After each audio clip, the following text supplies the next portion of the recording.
ਨਾਨਕ ਸਿੰਘ ਦਾ novel ਮੰਝਧਾਰ ਦਾ ਦੂਸਰਾ ਅੰਕ।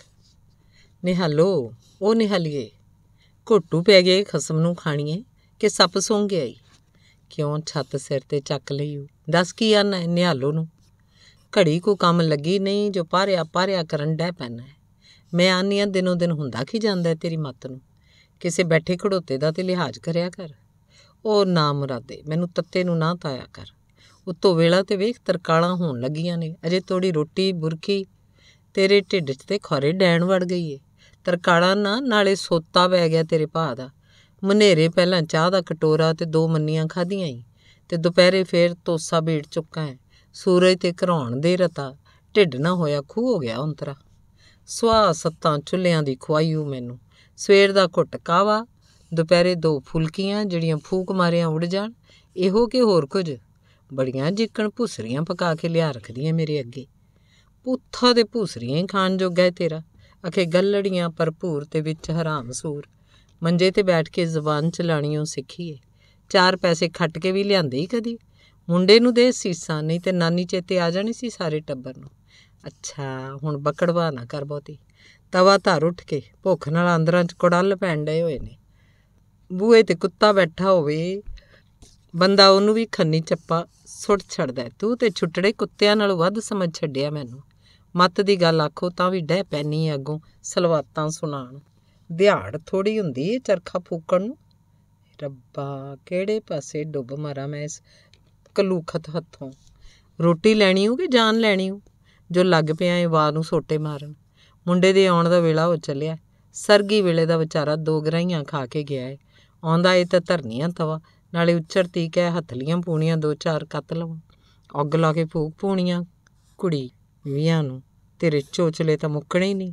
ਅਗਲੇ ਦੀ ਭਾਵੇਂ ਜਾਨ ਚਲੀ ਜਾਏ। ਮੇਰੇ ਚੋਚਲੇ ਕਿ ਤੇਰੇ ਪੁਆੜੇ। ਚੌਥੇ ਦਿਨ ਲੰਗਾਰੇ ਲਾ ਸੁੱਟਣਾ ਏ। ਨਾ ਰੇਜਾ ਉਣਾ ਕੇ ਦੇਂਦੀ ਤਾਂ ਪਾ ਲੈਂਦੇ ਹੋ ਪੁਸ਼ਾਕੇ। ਸ਼ੁਕਰ ਨਹੀਂ ਕਰਦਾ ਜੋ ਉਣਾ ਸਿਵਾ ਕੇ ਦੇਨੀ ਆ। ਸਗੋਂ ਉਲਟਾ ਆਨੀਆਂ ਟੱਡ ਪੈਂਦਾ। ਰੱਬਾ ਰੁੜ ਜਾਣੇ ਨੇ ਸਾਰੇ ਸਿਆਪੇ, ਮੇਰੀ ਉਹ ਜਾਨ ਨੂੰ ਪਾਣੇ ਸਨ। ਆਪਣਾ ਚਿੱਠਾ ਜੋ ਮਾੜਾ ਹੋਇਆ ਕਿਸੇ ਨੂੰ ਕਾਹਦਾ ਦੋਸ਼। ਅਸਾਂ ਕਰਮਾਂ ਸੜਿਆਂ ਨੂੰ ਮੌਤ ਵੀ ਨਹੀਂ ਆਉਂਦੀ। ਖਬਰੇ ਰੱਬ ਦੇ ਕਿਹੜੇ ਮਾਂ ਮਾਰੇ ਸਨ। ਇਸ ਬਾਰੂਦੀ ਜੇ ਵਾਰਤਾਲਾਪ ਤੋਂ ਬਾਅਦ ਘਰ 'ਚ ਉੱਚੀ ਰੋਣ ਦੀ ਆਵਾਜ਼ ਸੁਣਾਈ ਦੇਣ ਲੱਗੀ, ਨਾਲੇ ਗਾਲਾਂ ਦੀ। ਕੁਰਾਲੀ ਤੋਂ ਅੰਬਾਲਾ ਸ਼ਹਿਰ ਵੱਲ ਜਾਣ ਵਾਲੀ ਜਰਨੈਲੀ ਸੜਕ ਦੇ ਖੱਬੇ ਹੱਥ ਜਦੋਂ ਕਿ ਸ਼ਹਿਰ 3 ਕੁ ਮੀਲਾਂ ਦੀ ਵਾਟ 'ਤੇ ਰਹਿ ਜਾਂਦਾ, ਘਸਮੈਲੇ ਜੇ ਤੰਬੂਆਂ ਦੀ ਇੱਕ ਬਸਤੀ ਨਜ਼ਰ ਆਉਂਦੀ ਹੈ। 20 ਤੰਬੂਆਂ ਦੀਆਂ ਪਲੰਘਾਂ ਸੜਕ ਦੇ ਕੰਢੇ ਦੂਰ ਤੱਕ ਚਲੀਆਂ ਗਈਆਂ, ਜਿਨ੍ਹਾਂ ਨੂੰ ਦੂਰੋਂ ਦੇਖ ਕੇ ਜਾਪਦਾ ਜਿਵੇਂ ਮਿਲਟਰੀ ਦੀ ਕੋਈ ਟੁਕੜੀ ਉਤਰੀ ਹੋਈ ਹੋਏਗੀ। ਪਰ ਜਿਸ ਕਿਸੇ ਨੂੰ ਕਦੀ ਇਹਨਾਂ ਤੰਬੂਆਂ ਲਾਗਿਓਂ ਲੰਘਣ ਦਾ ਮੌਕਾ ਮਿਲਿਆ, ਉਹ ਸਹਿਜੇ ਹੀ ਸਮਝ ਜਾਏਗਾ ਕਿ ਇਹ ਰਫਿਊਜੀ ਕੈਂਪ ਹੈ ਬਲਦੇਵ ਨਗਰ। 15 ਕੁ ਹਜ਼ਾਰ ਬੇਵਤਨਾਂ ਦਾ ਵੱਸ ਹੈ ਇਹਨਾਂ ਤੰਬੂਆਂ 'ਚ, ਜਿਹੜੇ ਇਸ ਵੇਲੇ ਹਕੂਮਤ ਦੀ ਮਦਦ ਹੇਠ ਪਰਵਰਿਸ਼ ਪਾ ਰਹੇ ਨੇ। ਸਰਕਾਰ ਵੱਲੋਂ ਭਾਵੇਂ ਲੱਗਦੀ ਵਾਹ ਇਹਨਾਂ ਦੀਆਂ ਰਾਸ਼ਨ, ਕੱਪੜਾ ਆਦਿ ਜ਼ਿੰਦਗੀ ਦੀਆਂ ਮੋਟੀਆਂ ਲੋੜਾਂ ਪੂਰੀਆਂ ਕੀਤੀਆਂ ਜਾਂਦੀਆਂ ਨੇ, ਪਰ ਮਨੁੱਖੀ ਜ਼ਿੰਦਗੀ ਇੰਨੀ ਛੋਟੀ ਨਹੀਂ ਕਿ ਕੇਵਲ ਪੇਟ ਭਰਨ ਨਾਲ ਹੀ ਉਹਦੀਆਂ ਸਾਰੀਆਂ ਮੁਸ਼ਕਿਲਾਂ ਹੱਲ ਹੋ ਜਾਣ। ਫਿਰ ਇਹ ਰਾਸ਼ਨ ਦੀ ਦਾਤ ਜਿਹੜੀ ਅੱਜ ਉਹਨਾਂ ਨੂੰ ਪ੍ਰਾਪਤ ਹੈ, ਇਸ ਬਾਰੇ ਵੀ ਤਾਂ ਕੋਈ ਪਤਾ ਨਹੀਂ ਕਿ ਕਦੋਂ ਬੰਦ ਕਰਤਾ ਜਾਏ, ਜਿਹਾ ਕਿ ਕਈਆਂ ਦੂਜੇ ਕੈਂਪਾਂ 'ਚ ਹੋ ਚੁੱਕਾ ਹੈ। 15,000 ਸ਼ਰਨਾਰਥੀਆਂ ਦੀ ਇਸ ਉੱਚਾਵੀਂ ਬਸਤੀ ਨੂੰ ਵੇਖ ਕੇ ਕਾਦਰ ਦੀਆਂ ਕੁਦਰਤਾਂ ਯਾਦ ਆ ਜਾਂਦੀਆਂ ਨੇ। ਮੈਲੇ ਚੀਥੜਿਆਂ, ਗੰਦੇ ਉਲਝੇ ਵਾਲਾਂ, ਖੁੱਥੜ ਜੁੱਲਿਆਂ ਤੇ ਉਖੜੀਆਂ ਪੁਖੜੀਆਂ ਮੰਜੀਆਂ ਦੀ ਪੂੰਜੀ ਨਾਲ ਇਹ ਜ਼ਿੰਦਗੀ ਦੇ ਦਿਨ ਪੂਰੇ ਕਰ ਰਹੇ ਨੇ। ਪਾਕਿਸਤਾਨ ਵਿੱਚੋਂ ਇਹ ਲੋਕ ਜੋ ਥੋੜ੍ਹੀ ਬਹੁਤ ਪੂੰਜੀ ਲੁਕਾ ਛੁਪਾ ਕੇ ਲਿਆਏ ਸਨ, 1.5 ਸਾਲ ਦੇ ਸਮੇਂ 'ਚ ਉਹ ਸਾਰੀ ਖਤਮ ਕਰਕੇ ਅੱਗੇ ਲਈ ਕੀ ਬਣੇਗਾ, ਦਿਨ ਰਾਤ ਇਸੇ ਚਿੰਤਾ 'ਚ ਘੁਲਦੇ ਹੋਏ ਵਕਤ ਨੂੰ ਧੱਕਾ ਦੇਈ ਜਾ ਰਹੇ ਨੇ। ਅੱਜ ਦਾ ਦਿਨ ਇੱਥੇ ਚੜ੍ਹਿਆ, ਭਲਕਦਾ ਕਿੱਥੇ ਚੜ੍ਹੇਗਾ ਇਹਨਾਂ ਨੂੰ ਕੋਈ ਪਤਾ ਨਹੀਂ। ਜਦ ਕਦੇ ਕੋਈ ਇਹੋ ਜਿਹੀ ਅਫਵਾਹ ਉੱਠਦੀ ਹੈ ਕੈਂਪ ਟੁੱਟ ਜਾਏਗਾ ਜਾਂ ਰਾਸ਼ਨ ਬੰਦ ਹੋ ਜਾਏਗਾ, ਤਾਂ ਸਭ ਛੋਟਿਆਂ ਵੱਡਿਆਂ ਦੇ ਮਾਪੇ ਮਰ ਜਾਂਦੇ ਨੇ। ਕੈਂਪ ਦੇ ਮੈਦਾਨ 'ਚ ਇਹਨਾਂ ਦੇ ਬੱਚਿਆਂ ਨੂੰ ਵੇਖ ਕੇ ਜਾਪਦਾ ਜਿਵੇਂ ਸਦੀਆਂ ਤੋਂ ਇਹ ਲੋਕ ਮਨੁੱਖੀ ਸੱਭਿਅਤਾ ਤੋਂ ਲਾਂਭੇ ਰਹਿੰਦੇ ਆ ਰਹੇ ਹਨ। ਨੰਗੇ ਤੇ ਅੱਧ ਨੰਗੇ, ਮਿੱਟੀ ਘੱਟੇ ਨਾਲ ਪਲੇਥਣੇ ਹੋਏ, ਕਾਲੇ ਤੇ ਬਦਸੂਰਤ, ਰੋਗੀ ਤੇ ਸੜੀਅਲ ਜਿਹੇ, ਜੂਆਂ ਮੱਖੀਆਂ ਦੇ ਪਾਲਕ ਤੇ ਮੈਲ ਦੇ ਭੁਲੰਦੇ, ਬਹੁਤੇ ਅੱਖਾਂ ਦੇ ਰੋਗੀ, ਕਈਆਂ ਦੇ ਪੇਟ ਵਧੇ ਹੋਏ, ਸਰੀਰ ਪਿੰਜਰ, ਸੁੱਕੇ ਹੋਏ ਤੇ ਹੜਬੂ ਕਰਦੀਆਂ ਅੱਖਾਂ। ਇਹਨਾਂ ਨੂੰ ਵੇਖ ਕੇ ਕੋਈ ਕਹਿ ਸਕਦਾ ਕਿ ਕਦੀ ਇਹਨਾਂ ਨੇ ਚੰਗੇ ਦਿਨ ਵੇਖੇ ਹੋਣਗੇ? ਕੀ ਕਿਸੇ ਦਾ ਦਿਲ ਮੰਨੇਗਾ ਕਿ ਕਦੀ ਇਹ ਚਾਵਾਂ ਮਲ੍ਹਾਰਾਂ ਹੇਠ ਜ਼ਿੰਦਗੀ ਦੀਆਂ ਅਮੀਰ ਘੜੀਆਂ ਮਾਣ ਚੁੱਕੇ ਹਨ? ਇਹਨਾਂ ਦੀਆਂ ਰੂਪ ਜੋਬਨ ਲੱਦੀਆਂ ਮਾਵਾਂ ਭੈਣਾਂ ਜਿਹੜੀਆਂ ਅੱਜ ਮੁਸ਼ਕੇ ਹੋਏ ਚੀਥੜਿਆਂ 'ਚ ਹੁਬਕ ਰਹੀਆਂ ਜਿਨ੍ਹਾਂ ਦੇ ਰੁੱਖੇ ਝਾਟੇ ਹਵਾ 'ਚ ਉੱਡ ਰਹੇ ਨੇ ਵੇਖ ਕੇ ਕਿਸੇ ਨੂੰ ਯਕੀਨ ਆਏਗਾ ਕਿ ਕਦੀ ਇਹਨਾਂ ਵੀ ਅਤਰ ਫਲੇਲ ਦੀਆਂ ਮਹਿਕਾਂ 'ਚ ਆਪਣੇ ਹੁਸਨਾਂ ਨੂੰ ਸਵਾਰਿਆ ਹੋਏਗਾ। ਯਕੀਨ ਕਿਸੇ ਨੂੰ ਆਵੇ ਨਾ ਆਵੇ, ਪਰ ਅਸਲੀਅਤ ਵੱਲੋਂ ਤਾਕਾਂ ਨਹੀਂ ਮੀਟੀਆਂ ਜਾ ਸਕਦੀਆਂ ਕਿ ਇਸ ਬਦਨਸੀਬਾਂ ਦੀ ਬਸਤੀ 'ਚ ਬੇਓੜਕ ਤਖ਼ਤ ਹਜ਼ਾਰੇ ਦੇ ਵਾਲੀ ਤੇ ਅਣਗਿਣਤ ਝੰਗ ਸਿਆਲਾਂ ਦੀਆਂ ਸਲੇਟੀਆਂ ਮੌਜੂਦ ਹਨ। ਗਰੀਬੀ ਸਾਰੇ ਦੁੱਖਾਂ ਤੇ ਕਲੇਸ਼ਾਂ ਦੀ ਮਾਂ ਹੈ, ਇਸ 'ਚ ਕੋਈ ਸ਼ੱਕ ਨਹੀਂ, ਪਰ ਕਈ ਥਾਈਂ ਗਰੀਬੀ ਦੇ ਸਾਮਰਾਜ ਵਿੱਚ ਵੀ ਸੁੱਖ ਦੀ ਝਲਕ ਦਿਖਾਈ ਦੇ ਜਾਂਦੀ ਹੈ, ਜਿੱਥੇ ਦਿਲਾਂ ਦੀ ਇਕਸੁਰਤਾ ਹੋਵੇ। ਪਰ ਇਸ ਛੋਟੇ ਜਿਹੇ ਕੁਨਬੇ ਨੂੰ ਬਦਕਿਸਮਤੀ ਨੇ ਇਸ ਚੀਜ਼ ਤੋਂ ਵੀ ਵਾਂਝੇ ਰੱਖਿਆ ਹੈ, ਜਿਸ ਕਰਕੇ ਇੱਥੇ ਹਮੇਸ਼ਾ ਕਲਾ ਕਲੰਦਰ ਵਸੇ ਘੜਿਓਂ ਪਾਣੀ ਨਸ਼ੇ ਵਾਲੀ ਹਾਲਤ ਰਹਿੰਦੀ ਹੈ। ਇਹਦਾ ਮੂਲ ਕਾਰਨ ਜੇ ਲੱਭਣ ਦੀ ਕੋਸ਼ਿਸ਼ ਕੀਤੀ ਜਾਏ ਤਾਂ ਲੱਭ ਪਏਗਾ। ਹੈ ਉਹ ਗਰੀਬੀ ਤੋਂ ਛੁੱਟ ਮੱਘਰ ਮੱਲ ਦੇ ਸੁਭਾਅ ਦੀਆਂ ਕੁਝ ਊਣਤਾਈਆਂ। ਕਿਸੇ ਜ਼ਮਾਨੇ 'ਚ ਇੱਕ ਰੱਜੀ ਪੁੱਜੀ ਸ਼ਖਸੀਅਤ ਸੀ, ਪੈਸੇ ਦੀ ਉਸ ਪਾਸ ਥੁੜ ਨਹੀਂ ਸੀ, ਹੁੱਕੇ ਤੰਬਾਕੂ ਦਾ ਤਾਂ ਆਦੀ ਹੈ ਹੀ ਸੀ, ਉੱਤੋਂ ਪੈ ਗਿਆ ਅਮਲੀਆਂ ਦੀ ਸੰਗਤ ਵਿੱਚ, ਜਿੱਥੋਂ ਭੰਗ ਅਫੀਮ ਆਦਿ ਕਈ ਜ਼ਹਿਮਤਾਂ ਉਹਨੂੰ ਹੋਰ ਚੰਬੜ ਗਈਆਂ। ਖੁੱਲ੍ਹਾ ਪੈਸਾ ਹੋਣ ਕਰਕੇ ਅਮਲ ਉਹਦੇ ਰਸਤੇ ਵਿੱਚ ਕੋਈ ਖਾਸ ਰੋਕ ਨਾ ਪਾ ਸਕੇ। ਅਤੇ ਜਦੋਂ ਪੰਜਾਬ ਉੱਤੇ 1947 ਦੀ ਖੂਨੀ ਹਨੇਰੀ ਝੁੱਲੀ ਅਤੇ ਇਸ ਕੁਨਬੇ ਨੂੰ ਵੀ ਆਪਣਾ ਭਰਿਆ ਭਰਾਇਆ ਘਰ ਅਤੇ ਚਲਦੀ ਦੁਕਾਨ ਛੱਡ ਕੇ ਸਰਗੋਧੇ ਤੋਂ ਨੱਸਣਾ ਪਿਆ, ਉਹੀ ਅਮਲ ਇਸ ਘਰ ਲਈ ਜੰਮਦਾ ਰੂਪ ਹੋ ਟੱਕਰੇ। ਪਹਿਲਾਂ ਇਹਨਾਂ ਨੂੰ ਰਾਸ਼ਨ ਮੁਫਤ ਮਿਲਦਾ ਸੀ, ਪਰ ਜਦ ਤੋਂ ਮੱਘਰ ਮੱਲ ਦੇ ਲੜਕੇ ਨੇ ਇੱਕ ਪ੍ਰੈਸ 'ਚ ਨੌਕਰੀ ਕਰ ਲਈ, ਤਦ ਤੋਂ ਸਰਕਾਰੀ ਰਾਸ਼ਨ ਇਹਨਾਂ ਦਾ ਬੰਦ ਹੋ ਚੁੱਕਾ ਹੈ। ਹੁਣ 40 ਰੁਪਏ ਤਨਖਾਹ 'ਚ ਹੀ ਇਹਨਾਂ ਨੂੰ ਘਰ ਦੇ ਸਾਰੇ ਖਰਚੇ ਤੋਰਨੇ ਪੈਂਦੇ ਨੇ। ਸਾਰੇ ਰਲਾ ਕੇ 6 ਜੀ ਨੇ। ਮੱਘਰ ਮੱਲ, ਨਿਹਾਲੋ, ਉਹਨਾਂ ਦੀਆਂ 4 ਸੰਤਾਨਾਂ, ਸਭ ਤੋਂ ਵੱਡਾ ਨਵਲ ਕਿਸ਼ੋਰ, ਉਹ ਤੋਂ ਛੋਟੀਆਂ 2 ਕੁੜੀਆਂ ਲੀਲੋ ਤੇ ਸ਼ੀਲੋ, ਜਿਨ੍ਹਾਂ ਦੀ ਉਮਰ 15 ਤੇ 12 ਸਾਲ ਹੈ, ਅਤੇ ਸਭ ਤੋਂ ਛੋਟਾ ਹੈ 7 ਸਾਲਾਂ ਦਾ ਵਿਜੇ ਕੁਮਾਰ। ਮੰਨਣ 'ਚ ਨਹੀਂ ਆਉਂਦਾ ਕਿ ਏਡਾ ਵੱਡਾ ਟੱਬਰ ਕੇਵਲ 40 ਰੁਪਇਆਂ ਦੀ ਛੋਟੀ ਜਿਹੀ ਰਕਮ ਨਾਲ ਪੂਰੇ 30 ਦਿਨ ਗੁਜ਼ਾਰਦਾ ਹੋਏਗਾ। ਪਰ ਇਸ ਅਭਾਗੇ ਟੱਬਰ ਦੀ ਚਿੰਤਾ ਦੀ ਹੱਦ ਕੇਵਲ ਇੱਥੇ ਹੀ ਖਤਮ ਨਹੀਂ ਹੋ ਜਾਂਦੀ। ਇਹਨਾਂ ਲੋਕਾਂ ਦੇ ਸਰੀਰਾਂ 'ਚ ਜੇ ਅਜੇ ਵੀ ਰੱਤ ਦਾ ਬਚਿਆ ਖੁਚਿਆ ਤੁਪਕਾ ਮੌਜੂਦ ਹੈ, ਤਾਂ ਉਹਨੂੰ ਚੂਸਣ ਲਈ ਇੱਕ ਹੋਰ ਜੋਕ ਚੱਲੀ ਆ ਰਹੀ ਹੈ, ਜਿਹੜੀ ਛੇਤੀ ਇਸ ਤੰਬੂ 'ਚ ਹਿਆਂ ਦੀ ਮੁਹਾਰਨੀ ਆ ਛੇੜੇਗੀ। ਨਿਹਾਲੋ ਨੂੰ ਜਿਸ ਦਿਨ ਇਹਦਾ ਅਹਿਸਾਸ ਹੋਇਆ, ਉਹ ਦਿਹਾੜਾ ਇਸ ਜਨਾਨੀ ਲਈ ਸਭ ਤੋਂ ਕਸ਼ਟਮਈ ਸੀ। ਉਮੀਦਵਾਰੀ ਦੀ ਅਨੁਭਵਤਾ ਨਾਲੋਂ ਜੇ ਕਦੀ ਉਹਨੂੰ ਆਪਣੇ ਤੰਬੂ 'ਚ ਕੋਈ ਫਨੀਅਰ ਨਾਗ ਦਿਸ ਪੈਂਦਾ ਤਾਂ ਉਹ ਇਹ ਤੋਂ ਜ਼ਿਆਦਾ ਨਾ ਸਹਿਮਦੀ। ਨਿਹਾਲੋ ਮੁੱਢ ਤੋਂ ਸੁਭਾਅ ਦੀ ਤਿੱਖੀ ਨਹੀਂ ਸੀ। ਕਿਸੇ ਸਮੇਂ ਉਹ ਕਾਫੀ ਹਲੀਮ ਤੇ ਮਿੱਠ ਬੋਲੀਆਂ ਤੀਵੀਆਂ 'ਚ ਗਿਣੀ ਜਾਂਦੀ ਸੀ, ਪਰ ਜਿਉਂ-ਜਿਉਂ ਸਮਾਂ ਆਪਣਾ ਰੰਗ ਵਟਾਉਂਦਾ ਗਿਆ, ਨਿਹਾਲੋ ਦੇ ਸੁਭਾਅ 'ਚ ਤਬਦੀਲੀ ਆਉਂਦੀ ਗਈ। ਜੇ ਕੁਝ ਕਸਰ ਸੀ ਤਾਂ ਇਸ ਮਨਹੂਸ ਉਮੀਦਵਾਰੀ ਨੇ ਪੂਰੀ ਕਰ ਦਿੱਤੀ, ਜਿਹਦਾ ਜ਼ਿੰਮੇਵਾਰ ਉਹ ਪਤੀ ਨੂੰ ਠਹਿਰਾਉਂਦੀ ਸੀ। ਫਿਰ ਪਤੀ ਵੀ ਕਿਹੋ ਜਿਹਾ, ਨਖੱਟੂ, ਅਮਲੀ, ਬੜਬੋਲਾ। ਫਿਰ ਵੀ ਨਿਹਾਲੋ ਦੇ ਸਬਰ ਦਾ ਪਿਆਲਾ ਨਾ ਛਲਕਦਾ ਜੇ ਉਹਦਾ ਪਤੀ ਐਬਾਂ ਨੂੰ ਲੁਕੋ ਕੇ ਬੈਠਾ ਰਹਿੰਦਾ। ਪਰ ਜਦ ਤੋਂ ਮੱਘਰ ਮੱਲ ਨੇ ਕੈਂਪ 'ਚ ਪ੍ਰਵੇਸ਼ ਕੀਤਾ, ਤਦ ਤੋਂ ਉਹਨੂੰ ਜਿਹੜੀ ਚੋਰੀ ਚਕਾਰੀ ਦੀ ਲੱਤ ਲੱਗ ਗਈ, ਨਿਹਾਲੋ ਵਰਗੀ ਧਾਰਮਿਕ ਵਾਤਾਵਰਨ 'ਚ ਪਲੀ ਹੋਈ ਤੀਵੀਂ ਲਈ ਇਹ 1000 ਮੌਤਾਂ ਨਾਲੋਂ ਵੱਧ ਭਿਆਨਕ ਸੀ। ਵਿਚਾਰੇ ਨਵਲ ਕਿਸ਼ੋਰ ਦੀ ਸ਼ਾਮਤ, ਉਹਦੇ 40 'ਚ ਜੇ 10 ਅਫੀਮ ਦੇ ਕੱਟੇ ਜਾਣ ਤਾਂ ਬਾਕੀ ਘਰ ਦੇ ਖਰਚੇ ਚਲਾਉਣ ਲਈ ਕੀ ਬਚਿਆ। ਇਸੇ ਕਾਰਨ ਪਤੀ ਪਤਨੀ 'ਚ ਦਿਨ ਰਾਤ ਮਹਾਭਾਰਤ ਮੱਚਿਆ ਰਹਿੰਦਾ। ਅਖੀਰ ਮਰਦਾ ਕੀ ਨਹੀਂ ਕਰਦਾ, ਮੱਘਰ ਮੱਲ ਪਾਸ ਛੁੱਟੇ ਤੋਂ ਕੋਈ ਚਾਰਾ ਨਹੀਂ ਸੀ ਕਿ ਜਿੱਥੋਂ ਜੋ ਕੁਝ ਲੱਭੇ ਚੁੱਕ ਲਿਆਵੇ ਅਤੇ ਘਰਦਿਆਂ ਤੋਂ ਚੋਰੀ ਬਾਜ਼ਾਰ ਵੇਚ ਕੇ ਆਪਣੇ ਅਮਲ ਪਾਣੀ ਦਾ ਖਰਚਾ ਨਿਭਾਵੇ। ਕੈਂਪ 'ਚ ਉਹਦੀਆਂ ਕਈ ਚੋਰੀਆਂ ਫੜੀਆਂ ਵੀ ਜਾ ਚੁੱਕੀਆਂ ਸੀ।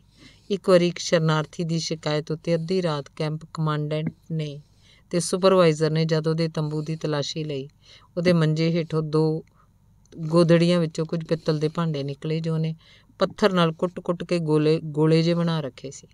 ਇਹ ਤੋਂ ਛੁੱਟ ਕੁਝ ਕੱਪੜੇ, ਕਈ ਜੋੜੇ ਜੁੱਤੀਆਂ ਦੇ, ਜਿਸ ਬਦਲੇ ਮੱਘਰ ਮੱਲ ਨੂੰ ਕਿੰਨੀਆਂ ਲਾਹਨਤਾਂ ਫਟਕਾਰਾਂ ਪਈਆਂ।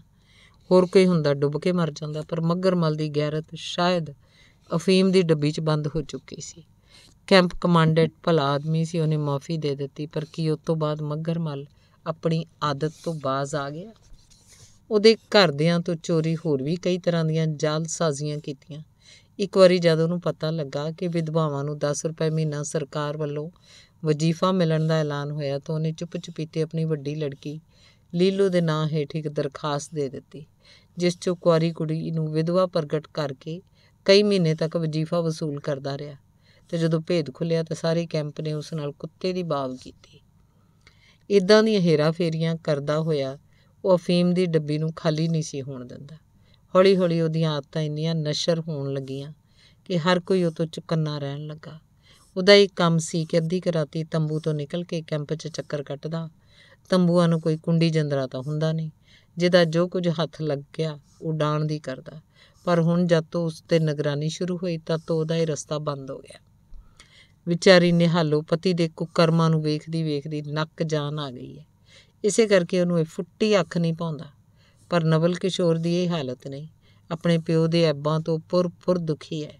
ਫਿਰ ਵੀ ਉਸ ਲਈ ਉਹਦੇ ਦਿਲ 'ਚ ਹਮਦਰਦੀ ਦਾ ਜਜ਼ਬਾ ਹੈ। ਉਹ ਲੱਗਦੀ ਵਾਹ ਉਹਦੀ ਮਦਦ ਕਰਦਾ। ਮਾਂ ਤੋਂ ਚੋਰੀ ਕਈ ਵਾਰ ਉਹਨੂੰ ਅਫੀਮ ਲਿਆ ਦਿੰਦਾ, ਪਰ ਉਦੋਂ ਜਦ ਉਹਨੂੰ ਰਾਸ਼ਨ ਮਿਲਦਾ ਅਤੇ ਉਹ ਆਪ ਮਿਹਨਤ ਮਜ਼ਦੂਰੀ ਕਰਕੇ ਕੁਝ ਨਾ ਕੁਝ ਵਾਧੂ ਕਮਾਈ ਕਰ ਲਿਆਉਂਦਾ। ਹੁਣ ਪਿਓ ਦੀ ਅਫੀਮ ਲਈ ਬੱਚਤ ਕਰੇ ਤਾਂ ਕਿੱਥੋਂ?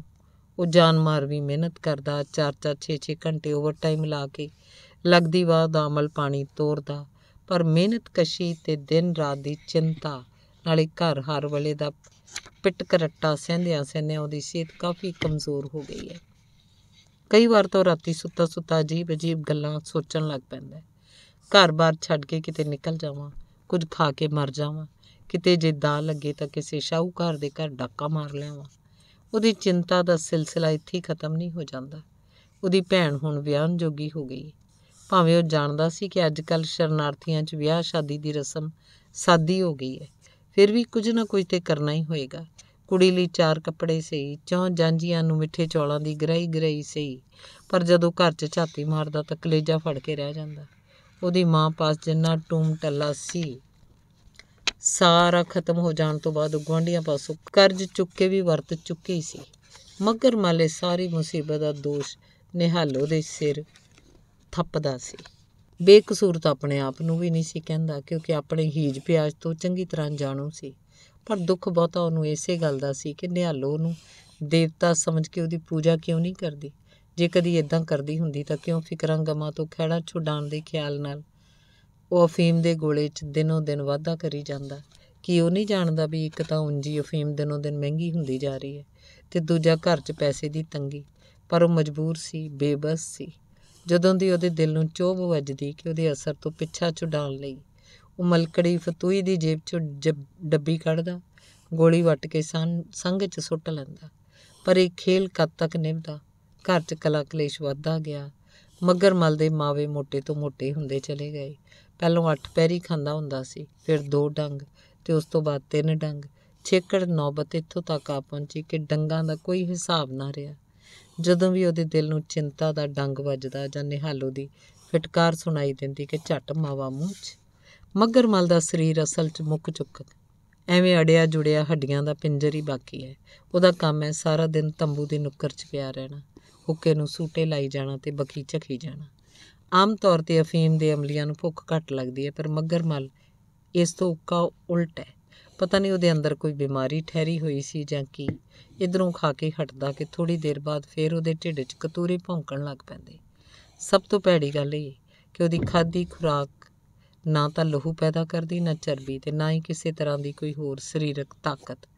ਉਹ ਜੋ ਕੁਝ ਖਾਂਦਾ ਬਸ ਇੱਕੋ ਚੀਜ਼ ਬਣ ਕੇ ਥੋੜ੍ਹੀ ਦੇਰ ਬਾਅਦ ਬਾਹਰ ਆਉਣੀ ਸ਼ੁਰੂ ਹੋ ਜਾਂਦੀ, ਬਲਗਮ। ਇਸੇ ਬਲਗਮ ਦੀ ਬਹੁਤਾਤ ਨੂੰ ਨੇ ਉਹਦਾ ਮਿਹਦਾ ਲਗਭਗ ਨਿਕਾਰਾ ਕਰ ਦਿੱਤਾ। ਕੋਈ ਚੀਜ਼ ਵੀ ਖਾ ਲਵੇ ਡਕਾਰ ਉਹਨੂੰ ਆਈ ਜਾਂਦੇ, ਜਿਨ੍ਹਾਂ ਤੋਂ ਛੁਟਕਾਰਾ ਪਾਉਣ ਲਈ ਉਹ ਚਿਲਮ ਤੇ ਚਿਲਮ ਤੰਬਾਕੂ ਦੀ ਚੜ੍ਹਾਈ ਜਾਂਦਾ, ਅਤੇ ਅਖੀਰ ਜਦ ਖੰਘ ਦੇ ਜ਼ੋਰ ਕਾਰਨ ਬਲਗਮ ਦਾ ਪ੍ਰਵਾਹ ਜਾਰੀ ਹੁੰਦਾ ਤਾਂ ਕਿਤੇ ਉਹਦੀ ਖਲਾਸੀ ਹੁੰਦੀ। ਪਰ ਖਲਾਸੀ ਵੀ ਉਹਦੀ ਕੀਕਣ ਮੰਨਿਆ ਜਾਏ ਜਦ ਉਸ ਤੋਂ ਬਾਅਦ ਝੱਟ ਹੀ ਭੁੱਖ ਦਾ ਤਕਾਜ਼ਾ ਸ਼ੁਰੂ ਹੋ ਜਾਂਦਾ। ਖਾਣ ਦੀ ਇੱਲਤ ਉਹਨੂੰ ਇੰਨੀ ਬੁਰੀ ਤਰ੍ਹਾਂ ਚੰਬੜੀ ਸੀ ਕਿ ਇੱਕ ਪਲ ਲਈ ਵੀ ਉਹਦੇ ਜਬਾੜੇ ਨਿਚੱਲੇ ਨਹੀਂ ਸੀ ਰਹਿ ਸਕਦੇ। ਪਰ ਘਰ 'ਚ ਭਾਵੇਂ 7 ਪਰਦਿਆਂ 'ਚ ਲੁਕਾ ਕੇ ਕੋਈ ਖਾਣ ਵਾਲੀ ਚੀਜ਼ ਰੱਖੀ ਜਾਏ, ਉਹਨੂੰ ਝੱਟ ਬਿੜਕ ਲੱਗ ਜਾਂਦੀ, ਅਤੇ ਜਦ ਤੱਕ ਉਹ ਚੀਜ਼ ਉਹਦੇ ਢਿੱਡ 'ਚ ਨਾ ਪੈ ਜਾਂਦੀ ਉਹਦੀ ਜ਼ਬਾਨ ਦੀ ਕੈਂਚੀ ਬਰਾਬਰ ਘਰਦਿਆਂ ਦੀਆਂ 7 ਕੁੱਲਾਂ ਨੂੰ ਕੁਤਰਦੀ ਰਹਿੰਦੀ। ਹੁਣ ਜਦ ਕਿ ਮੱਘਰ ਮਲ ਕਈ ਕਾਸੇ ਜੋਗਾ ਨਹੀਂ ਰਿਹਾ, ਕੇਵਲ ਪੁੱਤਰ ਦੀ ਕਮਾਈ ਉੱਤੇ ਹੀ ਉਹਦੀ ਰੋਟੀ ਵੀ ਚੱਲਦੀ ਹੈ ਅਤੇ ਅਮਲ ਪਾਣੀ ਵੀ। ਅਜਿਹੇ ਵੇਲੇ ਉਹਨੂੰ ਕੁਝ ਹਲੀਮੀ, ਕੁਝ ਠਰਮੇ ਦਾ ਰਸਤਾ ਫੜਨਾ ਚਾਹੀਦਾ ਸੀ, ਪਰ ਕਰਮਾਂ ਦੀ ਮਾਰ ਕੇ ਜ਼ਬਾਨ ਦੀ ਤੇਜ਼ ਤਰਾਰੀ ਅਤੇ ਉਹਦੀ ਹੈਂਕੜ ਹਕੂਮਤ ਸਗੋਂ ਪਹਿਲਾਂ ਨਾਲੋਂ ਵੀ ਵੱਧ ਗਈ। ਤੰਬੂ 'ਚ ਮਸੇ 4 ਮੰਜਿਆਂ ਦੀ ਥਾਂ ਸੀ। ਇੱਕ ਪਾਸੇ ਮੱਘਰ ਮਲ ਆਪਣੇ ਪੁਰਾਣੇ ਢਿੱਲਮ ਢਿੱਲੇ ਧੁਆਂਖੇ ਹੋਏ ਮੰਜੇ 'ਤੇ ਗੁੱਛਾ ਮੁੱਛਾ ਹੋ ਕੇ ਪਿਆ ਰਹਿੰਦਾ, ਜਿਸ ਦੇ ਸੱਜੇ ਪਾਸੇ ਇੱਕ ਲੋਹੇ ਦੇ ਕੰਢਿਆਂ ਟੁੱਟੇ ਬਾਟੇ 'ਚ ਪਾਥੀਆਂ ਦਾ ਧੂੰਆਂ ਧੁਖਦਾ ਰਹਿੰਦਾ। ਖੱਬੇ ਪਾਸੇ ਉਹਦੇ ਮੰਜੇ ਦੀ ਸਰਹਾਂਦੀ ਸੁਆਹ ਦੀ ਭਰੀ ਇੱਕ ਮਿੱਟੀ ਦੀ ਕਨਾਲੀ ਹੁੰਦੀ, ਉਹਦੀ ਬਲਗਮ ਸਮੇਟਣ ਨੂੰ, ਅਤੇ ਬਾਕੀ ਹਿੱਸੇ 'ਚ ਬਾਕੀ ਟੱਬਰ ਗੁਜ਼ਾਰਾ ਕਰਦਾ। ਨਵਲ ਕਿਸ਼ੋਰ ਨੇ ਦਿਨ ਚੜ੍ਹੇ ਕੰਮ 'ਤੇ ਜਾਣਾ ਹੁੰਦਾ ਸੀ। ਜਿਸ ਕਰਕੇ ਉਸ ਲਈ ਰੋਟੀ ਪੱਕਣੀ ਜ਼ਰੂਰੀ ਸੀ। ਮੱਘਰ ਮੱਲ ਵੀ ਉਸ 'ਚ ਅੱਧੋ ਅੱਧ ਦਾ ਭਾਈਵਾਲ ਹੁੰਦਾ। ਇਹ ਤੋਂ ਘੰਟਾ 2 ਘੰਟੇ ਬਾਅਦ ਹੀ ਉਸ ਵੱਲੋਂ ਫੇਰ ਰੋਟੀ ਦੀ ਮੁਹਾਰਨੀ ਸ਼ੁਰੂ ਹੋ ਜਾਂਦੀ। ਨਿਹਾਲੋ ਇਸ ਵੇਲੇ ਜਾਣ ਕੇ ਟਾਲ ਮਟੋਲ ਕਰ ਰਹੀ ਸੀ। ਨਵਲ ਕਿਸ਼ੋਰ ਸਵੇਰ ਦੀ ਰੋਟੀ ਖਾ ਕੇ ਕੰਮ 'ਤੇ ਗਿਆ ਸੀ। ਉਹਦੇ ਆਉਣ 'ਚ ਬਹੁਤਾ ਚਿਰ ਬਾਕੀ ਨਹੀਂ ਸੀ। ਜੇ ਨਿਹਾਲੋ ਪਹਿਲਾਂ ਤਵਾ ਧਰ ਦਿੰਦੀ ਤਾਂ ਮੁੰਡੇ ਲਈ ਪਕਾਈ ਰੋਟੀ ਠੰਡੀ ਹੋ ਜਾਏਗੀ, ਅਤੇ ਜੇ ਪਹਿਲਾਂ ਪਤੀ ਲਈ ਅਤੇ ਉਸ ਤੋਂ ਬਾਅਦ ਫਿਰ ਮੁੰਡੇ ਲਈ ਆਰ ਪਾਰ ਕਰੇ ਤਾਂ ਇਹ ਵੀ ਮੁਸ਼ਕਿਲ ਹੈ। ਕਿੰਨਾ ਵਾਧੂ ਬਾਲਣ ਜਾਇਆ ਹੋ ਜਾਏਗਾ।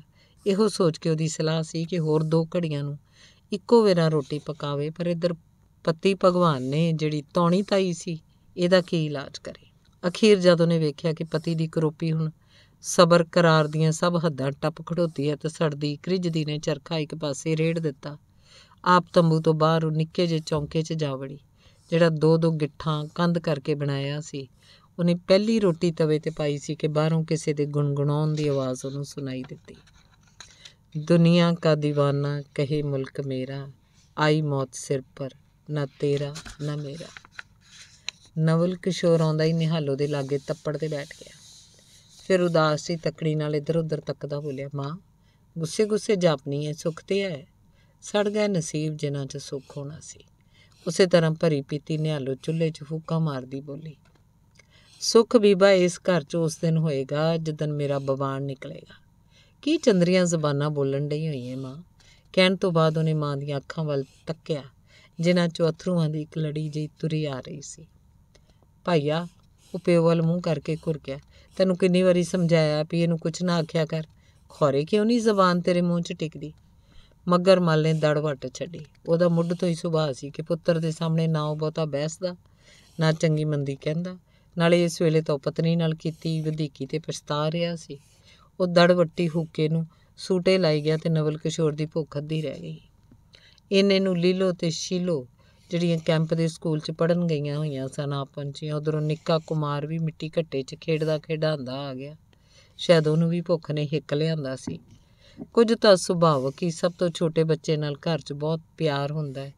ਕੁਝ ਕੁਮਾਰ ਹੈ ਵੀ ਬੜਾ ਪਿਆਰਾ ਮੁੰਡਾ ਸੀ। ਉਹਦੀਆਂ ਤੋਤਲੀਆਂ ਗੱਲਾਂ ਰਾਹ ਜਾਂਦੀਆਂ ਦਾ ਧਿਆਨ ਮੋੜ ਲੈਂਦੀਆਂ। ਉਹਦੇ ਆਉਂਦਿਆਂ ਹੀ ਉਹ ਤੰਬੂ, ਜਿਹੜਾ ਹੁਣ ਤੋਂ ਪਹਿਲਾਂ ਨਰਕ ਦਾ ਨਮੂਨਾ ਬਣਿਆ ਸੀ, ਘੜੀ ਪਲ ਲਈ ਹਾਸੇ ਦੀ ਛਣਕਾਰ ਨਾਲ ਗੂੰਜ ਉੱਠਿਆ। ਧੰਨਵਾਦ। ਚੱਲਦਾ।